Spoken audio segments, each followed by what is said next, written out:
നമസ്കാരം. ഇന്ന് നിങ്ങളുമായി പങ്കുവെക്കുന്നത് ഒരു തെനാലിരാമൻ കഥയാണ്.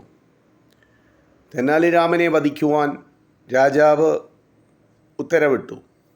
ആ ഉത്തരവ് ഭടന്മാർ നടപ്പാക്കി എന്നുള്ള വ്യാജേനയാണ് ഇരുന്നത്.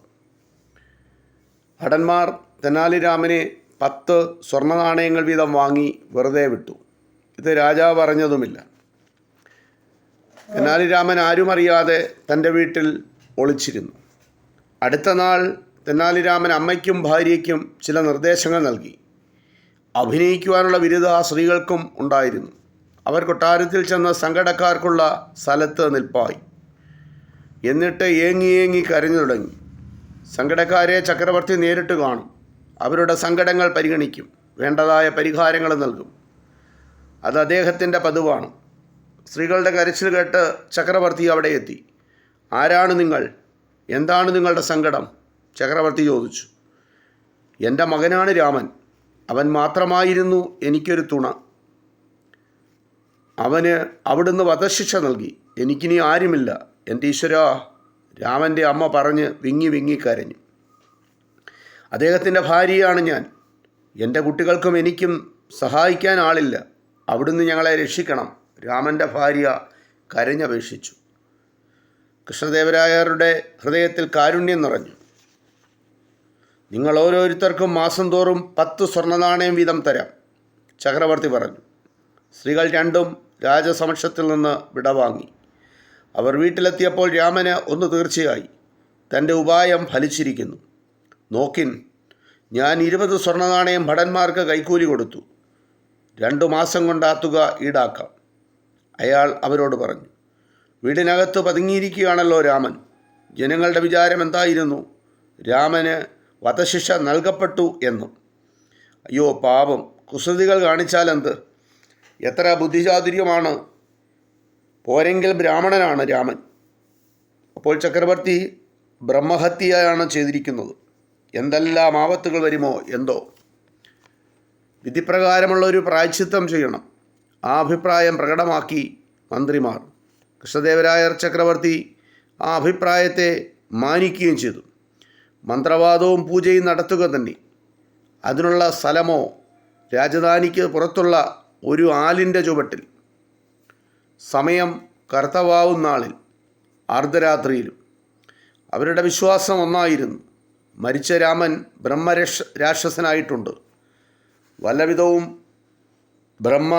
രാക്ഷസനെ പ്രീതിപ്പെടുത്തിയെങ്കിലേ അതിന് പരിഹാരമാകും.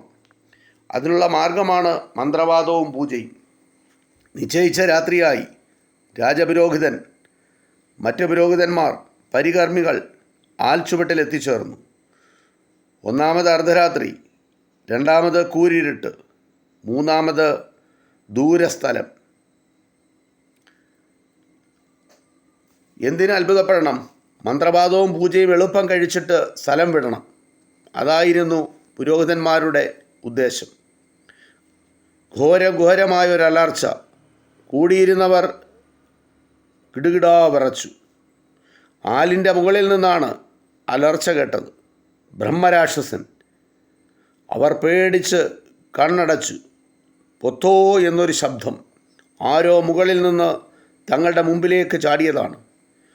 അവർ കണ്ണു തുറന്നപ്പോഴോ അതാ നിൽക്കുന്നു ബ്രഹ്മരാക്ഷസൻ. ആ ഭീകരരൂപം കണ്ടപ്പോഴോ മന്ത്രവാദികളും പൂജകന്മാരും അന്തം വിട്ടുപോയി. രാജപുരോഹിതൻ, മറ്റു പുരോഹിതന്മാർ, പരികർമ്മികൾ എല്ലാവരും എണീറ്റ് ഒരു നെട്ടോട്ടം. ചിലർ തമ്മിൽ തട്ടി നിലത്തു വീണു. അവർ ഉരുണ്ട് എഴുന്നേറ്റ് കൂടുതൽ വേഗത്തിലോടി. പിറകിൽമേക്ക് നോക്കാൻ ആരും ധൈര്യപ്പെടുന്നില്ല. വിയർത്തും കിതച്ചും തളർന്നു. അവർ കൊട്ടാരത്തിൽ ചെന്നെത്തി. വാസ്തവത്തിൽ ആരായിരുന്നു ബ്രഹ്മരാക്ഷസൻ? തെനാലിരാമനല്ലാതെ മറ്റാരുമല്ല. അതുകൊണ്ടോ രാജപുരോഹിതനും മറ്റുള്ളവരും അറിയുന്നോ? ഇല്ലതാൻ. രാമൻ ഭീകരമായ ആ വേഷം കെട്ടിയതായിരുന്നു. വിവരമറിഞ്ഞ കൃഷ്ണദേവരായർക്ക് ഒരു സംശയം തോന്നി. പാപം ചെയ്തിട്ടുണ്ടെങ്കിൽ ഫലം താൻ തന്നെ അനുഭവിക്കണം. താനാണല്ലോ ഈ രാജ്യത്തിൻ്റെ ചക്രവർത്തി. തന്നെ ബ്രഹ്മരാക്ഷസൻ ഭയപ്പെടുത്തിയില്ല. പുരോഹിതന്മാരെ ഭയപ്പെടുത്തുകയും ചെയ്തു. എന്താണതിന് കാരണം? മനസ്സിലായില്ല. ഏതായാലും ചക്രവർത്തി ഒരു വിളംബരം പ്രസിദ്ധപ്പെടുത്തി. ആരെങ്കിലും ബ്രഹ്മരാക്ഷസനെ അകറ്റാൻ കഴിഞ്ഞാലോ അയാൾക്ക് 1000 സ്വർണ്ണ നാണയം നൽകാം. അതായിരുന്നു വിളംബരത്തിൻ്റെ ചുരുക്കം. ഒരു ദിവസം ഒരു വൃദ്ധ താപസൻ ചക്രവർത്തിയെ ചെന്ന് കണ്ടു. തിരുമനസ്സേ, ഞാൻ ബ്രഹ്മരാക്ഷസനെ അകറ്റിത്തരാം. പക്ഷേ ഞാൻ ആവശ്യപ്പെടുന്നത് എനിക്ക് നൽകണം. മഹർഷേ, എനിക്ക് കഴിവുള്ളതെല്ലാം ഞാൻ തരാം. അവിടുന്ന് എനിക്ക് ബ്രഹ്മരാക്ഷസനെ മാറ്റിത്തരണം. എനിക്ക് ബ്രഹ്മഹത്യയ്ക്കുള്ള പരിഹാരവും നിർദ്ദേശിക്കണം. അവിടുന്ന് തെനാലിരാമനെ വധിച്ചിട്ടില്ല എന്ന സ്ഥിതി ഞാൻ കൈവരുത്താം. പോരെ? എന്താണിത്? അങ്ങയ്ക്ക് മരിച്ച രാമനെ ജീവിപ്പിക്കാൻ കഴിയുമോ? ചക്രവർത്തി ചോദിച്ചു.